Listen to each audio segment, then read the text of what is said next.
Tell me, O Muse, of the man of many devices, who wandered full many ways after he had sacked the sacred citadel of Troy.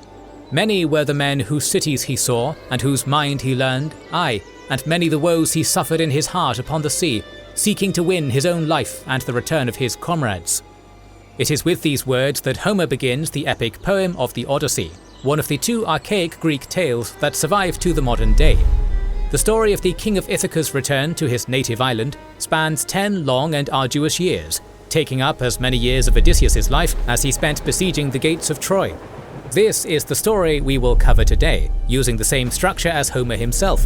Welcome to our video recapping the story of the entirety of the Odyssey, and the epic journey of the cunning King Odysseus to reunite with his family. Check out the video by our other channel, Kings and Generals, on the historicity and inspirations of Odysseus' story, link in the description. Homer's retelling begins in media res, with most of the gods of Olympus congregating upon their sacred mountain. Amongst the topics of discussion was the fate of the wandering Odysseus, who, after sacking the city of Troy with his cunning plan of a wooden decoy horse, was stuck on the island of Ogygia with the titaness Calypso. Athena, the goddess of wisdom and patron of Odysseus, attempted to convince her father, Zeus, that Odysseus had suffered enough and had to be allowed to return home. Zeus, king of the Olympians, eventually agreed with her. Who held a grudge against Odysseus, was away on a feast with the favoured people, the Ethiopians, and was not present to weigh in on the Ithacan king's fate. Thus, Zeus sent Athena to Ithaca, where Odysseus' palace was occupied by drunk suitors, seeking the hand of Odysseus' wife Penelope. Disguising herself as an old friend of Odysseus, Athena met with the hero's son Telemachus, who was despairing at the sight of the partying ignobles.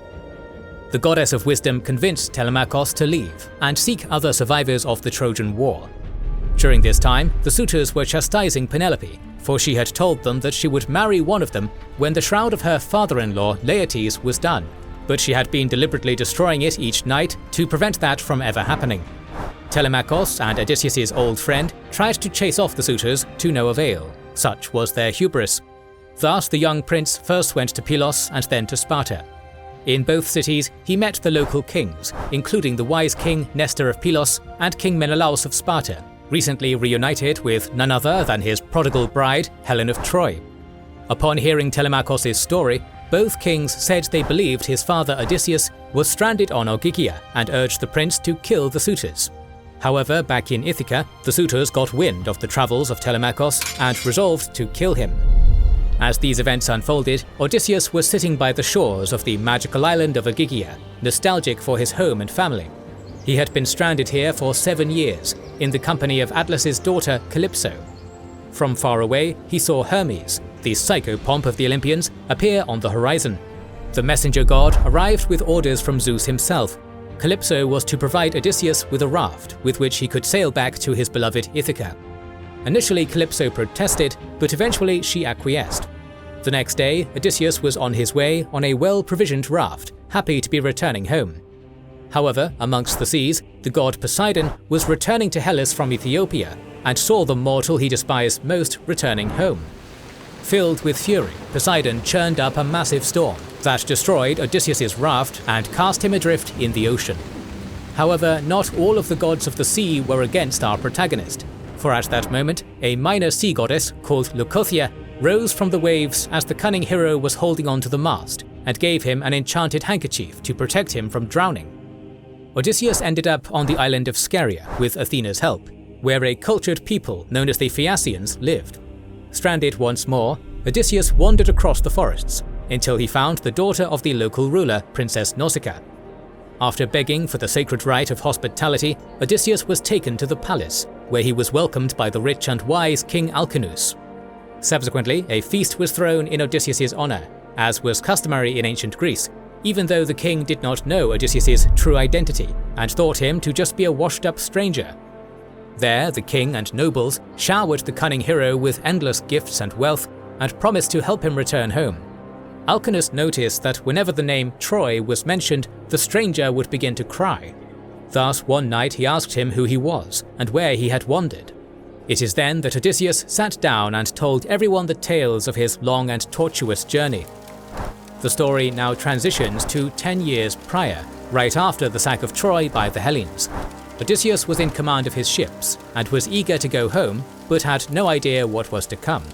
After sacking the city and subsequently being chased away from its walls by a group of Trojan allies called the Ciconans, Odysseus and his crew arrived at the island of Lotophagi, or the Lotus Eaters. There, 3 of his companions ate the local fruit, and this caused them to forget who they were and their homes they missed so much. Odysseus dragged them back onto the ship by force, and they sailed as far away as possible. This journey led them to the land of the Cyclopes, the one-eyed giant sons of Poseidon. Odysseus was a curious hero, and thus took some of his men to check out the local cave. There they found a large empty dwelling, but soon they discovered who the owner was. That was the Cyclops named Polyphemus, the most aggressive of the one-eyed titans, who arrived with his sheep and was angered at the trespassers. He began to eat Odysseus' companions one by one, taunting them as they ran to hide inside the cave. But the mischievous Odysseus had a plan. Introducing himself as Nobody, he flattered Polyphemus and provided him with wine and food. The Cyclops, filled with arrogance, gleefully accepted these gifts and became so drunk he collapsed asleep. Then, using a burning wooden nail, Odysseus and his comrades blinded Polyphemus, who cried that nobody blinded him, and thus was made a fool of in the eyes of his fellow giants. The Greeks then escaped by hiding under the bellies of the giant sheep of the Cyclops and then sailed away. Rather stupidly, as is common of Greek heroes, Odysseus boasted and revealed himself to the Cyclops as the ship sailed, and the vengeful Polyphemus cursed him and asked Poseidon to destroy the mortal. That hubris would haunt Odysseus for years.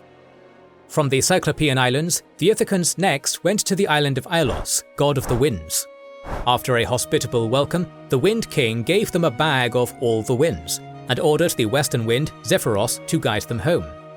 However, as they were closing in on Ithaca, his greedy companions opened the wind bag, which blew them away back to the island of Aeolus.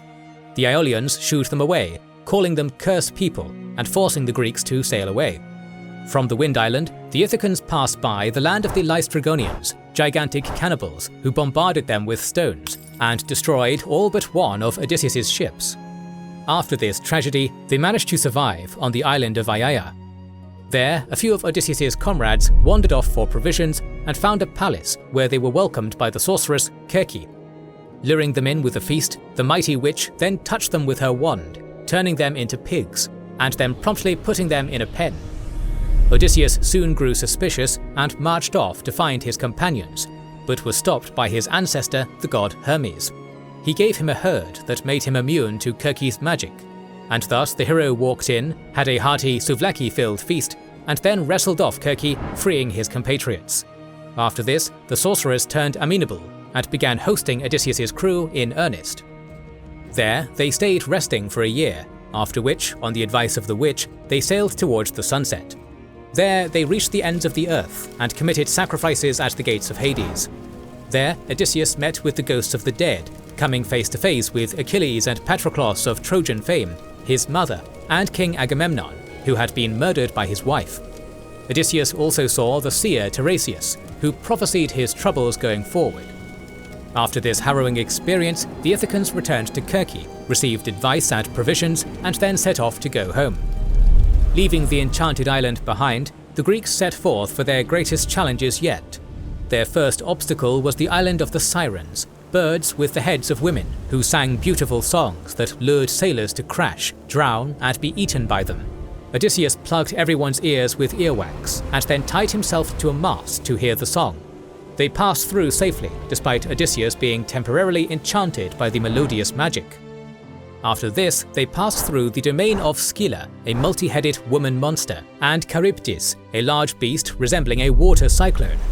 Odysseus lost many of his men encountering these creatures. Their next stop was Thrinacia, the island where the cows of the sun god Helios grazed. Odysseus explicitly told his companions not to eat the cows, a piece of advice they promptly disobeyed as they were hungry. Upon learning this, Helios demanded vengeance from Zeus, who finally allowed a storm to destroy the last ship, ending Odysseus' journey and stranding him on Ogygia. There he became both lover and prisoner of Calypso for 7 years, before arriving to today. And thus Odysseus ended his tale and was praised by the Phaeacians. The next day they put him on a ship with many gifts and returned him to Ithaca. Meanwhile, the dastardly Odysseus had an encounter with Athena, his patron. Using her divine powers, she disguised him as a beggar from Crete, and then told him to move over to the house of his loyal shepherd, Eumaeus. There, under disguise, he asked the humble sheepherder about how the situation on Ithaca had changed in the last 10 years. Eumaeus mentioned how Odysseus' father, Laertes, was now but a poor shepherd, while the suitors hedonistically partied and pursued Odysseus' wife Penelope. Odysseus was delighted with Eumaeus' loyalty to him and realized he would have to kill the suitors chasing after his loyal wife. At the same time, Telemachus returned from mainland Greece with gifts from the kings he visited, as well as a seer called Theoclymenos. Eumaeus welcomed the prince and left to announce his arrival to Penelope. Telemachus slowly came to recognize his father, as did Odysseus his son, and the two had a tearful reunion. The two then made plans for their revenge against the suitors. At the same time, the suitors had failed in their first attempt to kill Telemachus via an ambush, and were in an argument with Penelope about the safety of her son. The suitors thus had nothing in store when Telemachus arrived, with Theoclymenos at his side prophesying the return of Odysseus. The prince met with his mother and her trusted servants, and he assured his mother it would all be well in the end. That evening, Odysseus arrived at the palace, where his dog Argos recognized him in joy, before drawing his last dying breath in a touching moment of human canine fraternity. Odysseus then walked in and found the palace in stuporous chaos. The suitors made fun of him, and even made him engage in a boxing match against the regular beggar Eros, which Odysseus promptly won. As Penelope chastised the suitors and their mistresses for bullying and abusing her husband she had not realized was back, the trickery that would win the day was being prepared. Telemachus removed all the weapons from the banquet room as Penelope spoke with stealth mode Odysseus, speaking of her desperation and how she was considering remarrying, for she could bear the abuse no longer. After silencing his old nanny, Euryclea, who had recognized him from a hunting scar, Odysseus suggested that Penelope make a challenge only Odysseus could surmount to find out who the best suitor was for her. Thus, the challenge was announced for the next day. Neither Odysseus nor Penelope could sleep that night, each awaiting the next day with excitement and agony respectively.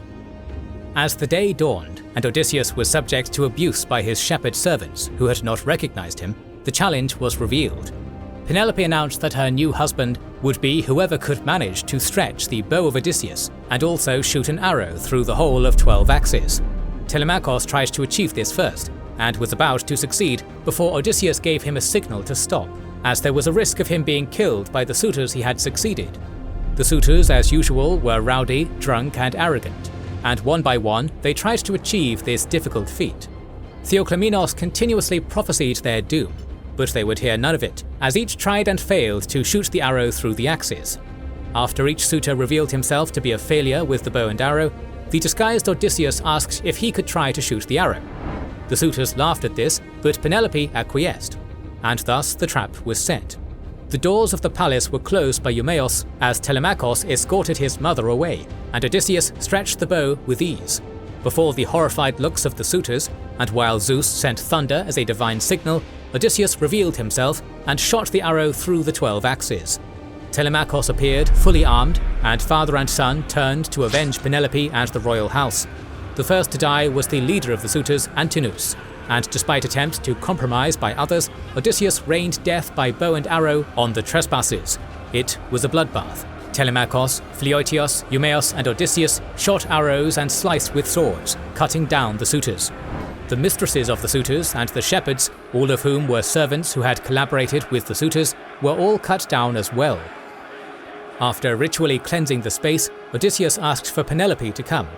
The queen arrived, unable to believe her husband was back. Thus, the two confirmed the identity of the other in the ancient Greek custom, through the sharing of secrets. Penelope asked Euryclea to move the royal bed into the bedchamber, but Odysseus said that was impossible, as the bed was carved from a tree next to the chamber and gilded with gold and silver. Knowing that only Odysseus would know this, Penelope finally believed that he was back and rushed to embrace him. The couple were finally reunited and shared each other's adventures over the 20 years of their separation. The day after, Odysseus left the city to meet his father. As the king was walking to his father's home, the suitors arrived in Hades and told the ghosts of the Trojan heroes what had transpired, lamenting their folly and doom. Laertes met Odysseus, thinking of him as a stranger at first. However, throughout their conversation, Odysseus revealed himself to his father, and the two embraced tearfully, as only family members do. However, one last obstacle was in the way: the families of the suitors. These families were the nobles who also dwelt on the island, and had finally heard of the deaths of their sons. Enraged, they all armed themselves to avenge their children. The nobles and the king met outside the house of Laertes, but before more blood could be shed, a deus ex machina came to save the day in the form of Athena, who had come once more to save her favoured mortal. She ordered that no blood be shed, and that the island be at peace once more. And thus the long tale of the Odyssey was over. Odysseus had more tales in Greek mythology, such as when Odysseus travelled far into Greece and built a temple to Poseidon in a land where people did not know what the sea was, to end the sea god's grudge. After many adventures, Odysseus died unexpectedly at the hands of Telegonos, the son he had sired with the sorceress Kirke. In the lost tale of Telegonea, of which we have only fragments, the son tries to find his father and ends up in Ithaca. Odysseus and Telegonos get into an argument, and the son kills his father without knowing so. After this tragic end, Penelope and Telemachus joined Telegonos on the way back to Aiaia, where Telemachus married Kirke and Telegonos married Penelope. And thus the Bronze Age hero passed into the fields of Elysium. The Odyssey is an amazing tale, born through Bronze Age ideals it embodied and the Iron Age epic tradition that codified it. Odysseus is an archetypical cunning hero, and one who has inspired many in popular and high culture after him. Odysseys, or long journeys, are now a staple of literature across the world, many inspired by the tragic, comedic, and epic aspects of the Odyssey. But more than the nostalgia underpinning the original epic, the more important aspect of the Odyssey is the journey, with all it offered and took away. Thus, the best encapsulation of what an Odyssey is can be found in the words of the Alexandrian Greek poet Constantine Cavafy in his poem called Ithaca. Ithaca gave you a marvelous journey. Without her, you wouldn't have set out. She has nothing left to give you now. And if you find her poor, Ithaca won't have fooled you. Wise as you will have become, so full of experience, you will have understood by then what these Ithacas mean. More videos on the grand epics of real-world mythology are on the way. To make sure you don't miss it, make sure you are subscribed and have pressed the bell button. Please consider liking, commenting and sharing, it helps immensely. Our videos would be impossible without our kind patrons and YouTube channel members, whose ranks you can join via the links in the description to know our schedule, get early access to our videos, access our Discord, and much more. This is the Wizards and Warriors channel, and we will catch you on the next one.